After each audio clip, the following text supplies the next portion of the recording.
birthday you. Happy birthday, dear Mumita. Happy birthday to you. Happy birthday to you. Happy birthday to you. তো নমস্কার বন্ধুরা, দেখতেই পাচ্ছেন কিভাবে আমার বার্থডে সেলিব্রেট হচ্ছে। খুব আনন্দ হয়েছে, খুব মজা হয়েছে। সেদিন সারাদিন আমরা ছিলাম না, বিকালে ফিরেছি। তো এইটুকু সময়ের মধ্যে মানে রাত্রি 9টার মধ্যে কিভাবে আমার হাজব্যান্ড অ্যারেঞ্জমেন্ট করে সব কিছু করে আমার বার্থডে সেলিব্রেশন করেছে, নিজের হাতে রান্না করে আমাকে খাইয়েছে। তো এর থেকে বড় জিনিস আর কি হতে পারে বন্ধুরা। তাই আপনাদের সাথে শেয়ার করছি এই ছবিগুলো, আমার বার্থডে কিভাবে সেলিব্রেট হলো এবং আমি কি কি গিফট পেলাম দেখে নিই। তো আজকে 2রা আগস্ট, তো আমার বার্থডে। তো বার্থডেতে আমাকে কি কি গিফট দিয়েছে তো আপনাদের সাথে একটু শেয়ার করি। তো এই ফুলটা আমার বর আমাকে গিফট করেছে, আরও অনেক কিছুই করেছে, তো ফুলটাই দেখাই। আর এই ক্যাডবেরিটা আমার বড় মেয়ে আমাকে গিফট করেছে, অ্যান্ড আমার ছোট মেয়ে আমাকে গিফট করেছে। তো এই গিফটের ভিতরে কি আছে আমি জানি না, তো খুলে আপনাদের দেখাচ্ছি।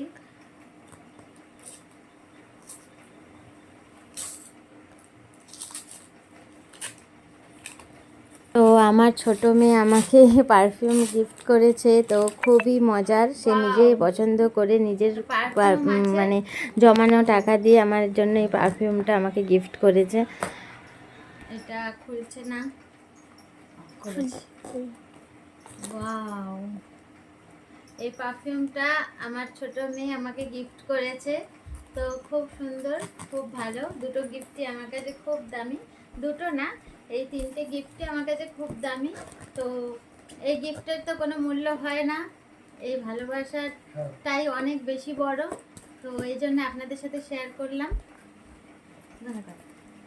তো পরের দিন আমার ক্লাস ছিল স্টুডেন্টদের, তো স্টুডেন্টরা আমার জন্য গিফট নিয়ে এসছে।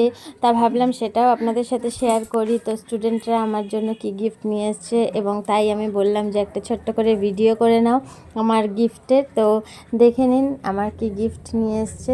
আর গিফটটা সত্যি গিফট বড় কথা নয়, বড় কথাটা হচ্ছে যে আমরা কতটা খুশি, আমাদের ভালোবাসা কতটা মানুষ ভালোবেসে কতটা খুশি থাকতে পারে, সেটাই বড় কথা। তো এরা আমাকে অনেক ভালোবাসে, অনেক ভালোবাসা দেয়, এটাই আমার কাছে বড় কথা।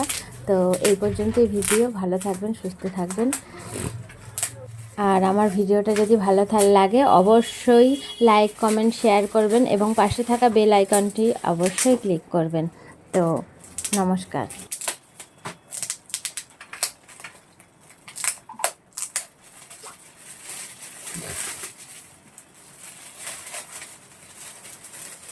ওয়াও!